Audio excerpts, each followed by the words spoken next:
I'm Scott Lee. I'm the Chief of Police in Paonia here. I have 4 other officers, excluding myself.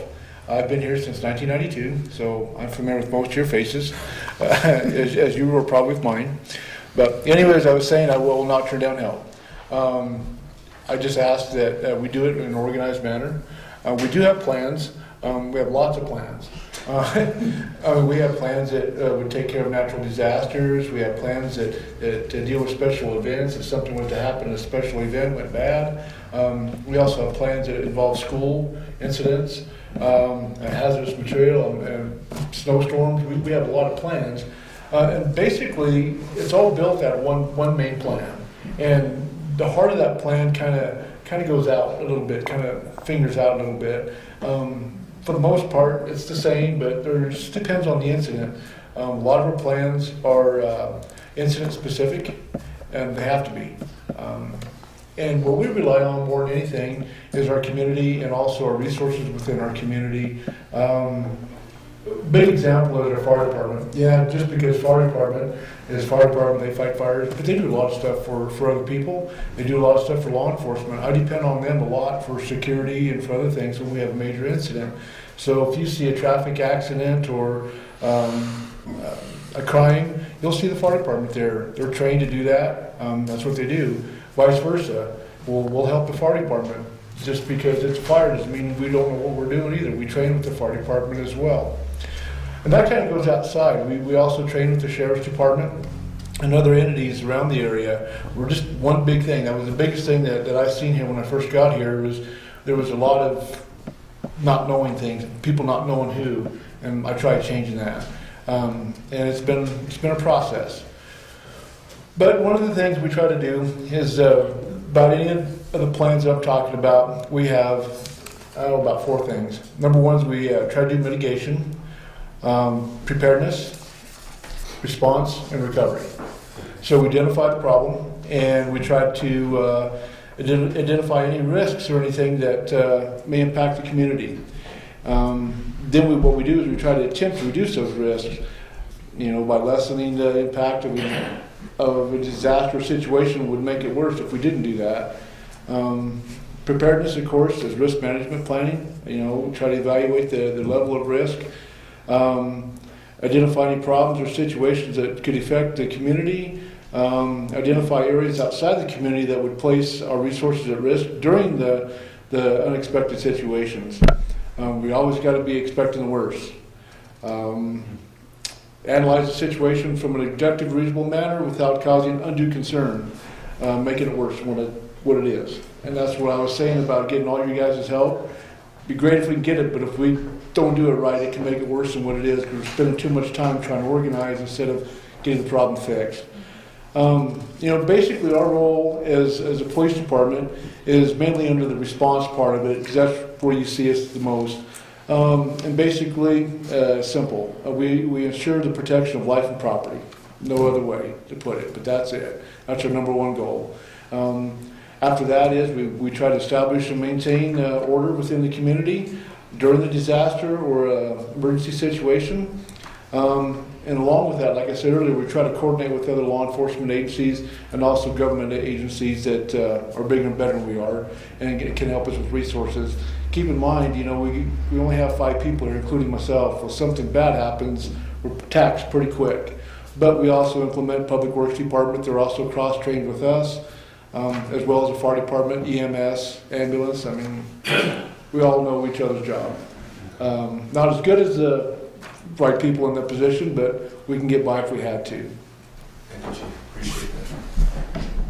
So you use that mic? No, yeah, I don't need that mic. They've got more mics on the Okay, great. It is working. Good. Yeah. Glad I don't have to. So you tested that out for us. I think Scott covered a lot about the public safety issues that we're going to be involved in. So I want to talk a little bit about. Excuse me, could you introduce yourself? Oh, I'm sorry. I just did the same thing. So yeah, I'm Fred McKee, Delta County Sheriff. I've been in law enforcement right about 32 years now, and the last 21 years have been here in Delta County, and the last 10 as your sheriff. So, first off, let me thank you for being here. Let me thank you for showing an interest of stepping up when the call comes and that disaster hits. And like Scott said, we're going to be looking for help. We're going to be looking for lots of help under the right scenario. So thank you for showing your interest. Like I say, Scott touched a lot on the public safety issues. You know, how we're going to respond as law enforcement, people and property. And under a blizzard situation, it's going to be mostly people. You know, I had an opportunity after the blizzard out in the Eastern Plains and the Trinidad and those there. Remember about 6 or 7 years ago, they had a really serious blizzard out there, and they were losing a lot of livestock. The roads were snowed in, so they had a debriefing in Trinidad, and I had an opportunity to go over and sit in on that debriefing and listen to some of the issues that they were dealing with in that blizzard. And as I'm sure all these guys will repeat after me, it's always communications. Communications, and we plan. We make.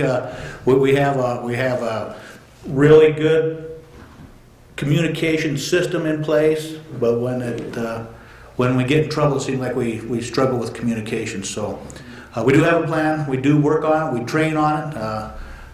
And so it's there and it's in place, but it's something that always seems to be a struggle. Then keeping roads open was the next issue in a blizzard situation. That which roads they needed to go through, and they hadn't really thought about this. And I know Rob and I have sat down and talked some. In fact, we did a scenario a few years ago in Delta County that dealt with a blizzard. It was a little exercise, a tabletop exercise, and identify the important, primary and secondary roads. So we need to be involved and know the main roads we need to get to and get open as quickly as we can. We need you to know your neighbors. This is if you need to know who those shut-ins are that can't get out, can't help themselves, so that we can get people to them. Delta County has a really active senior resource council that I sit on that board. So if you don't know, get a hold of myself or Barb Yan if you want more information about Senior Resource Council. It might make a great group for you to have here sometime to talk to. That they provide all kinds of different resources for our seniors. We make sure that we recognize them in that time when we need them. So, I think these are the things that we think about public safety is, all right, who are the people that need it the most, and how are we going to get them the help the quickest? And then we back off a little bit and start working on the secondary level of people that need that assistance. So that's where we're going to be. We're going to be in an incident command system somewhere. If it's going to be in this neighborhood, and people sitting at this table or our peers are going to be sitting at an incident command, trying to identify those needs as quickly as we can and get the help to them as needed. So we'll probably be saying a lot of the same things up here, but I'll try to keep it short and move it on. So go ahead, Fred. I'm Robert Semino, P.E.A.T Fire Department. I've been in the EMS since 1982, latter part of 82. Been the assistant chief for going on 4 years. One thing, in a scenario like this is, once again, like communications. We'd be in a unified command, depending on where it's at, as where we set up that incident command.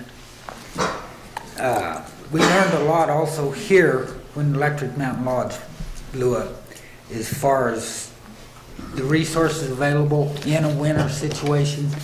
The Snowmobile Club helped us out a lot on that, and we got a lot of machines for that in a hurry. And then, of course, our priorities, the doctors will help us a lot on who's around, because some of that changes from year to year, or a lot of that changes, month to month. And the doctors will work with us real easy on who to try to contact first, and the younger children and the older adults that we need to check on. And then just know your neighbors, and that way if you have the opportunity to come to the Incident Command Center and let us know who needs help, or I'd say your assistance.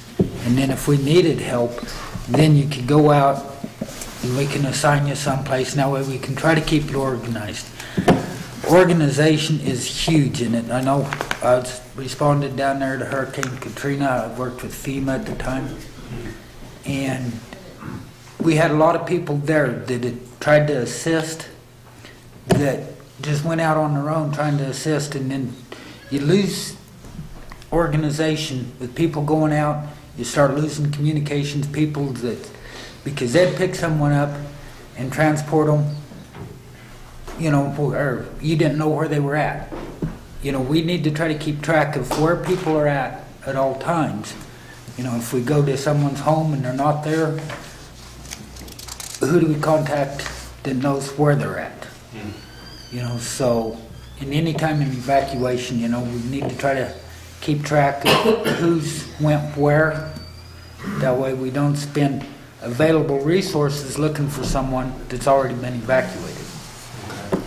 So if I could just pipe in just a little bit here, I don't want to take any more of your time, but I'm just getting a theme from Chief is saying, look, if you're going to help, we've got to do this in an orderly fashion. That's the main thing I'm getting from you. Sheriff Fred, you're saying that communication is really important in terms of making sure that all the moving parts understand their direction, and that as issues come up, that there's a clear line of communication. Is that correct? We follow that clearly. That we follow that. And then, Robert, what I'm getting from you is that organization and communication. So that way, in the event of someone needs to be moved, that there's tabs on that person and where that person is going. Is that correct? That's correct. Okay, so I just want to make sure that that we're hitting the most important aspects of what you're sharing. Like you said there, you know, if we have resources going for someone or helping someone, and then whenever we lose track of where they're at, that's resources that's being utilized somewhere that's spinning their wheels. You know, that can be on somewhere else if someone has been moved. You know, so keeping in communication with a unified command is a key element to helping us. And I'll pass it on to Barb. My name is Barb Peterson. I'm the town clerk here. I was born in Buffalo, New York, so I'm no stranger to blizzards. I survived the blizzard of '77, where we had the National Guard come out. Before moving out here in 1999, it was my job to do the emergency preparedness manual for a regional hospital with 12 outreach clinics, 2 psych wards, and a nursing home. So I'm no stranger to the process. When I did get out here, basically what happens in an emergency, as far as I'm concerned, is that I take orders very well. So whatever they need, I'm part of their support structure. Logistically speaking,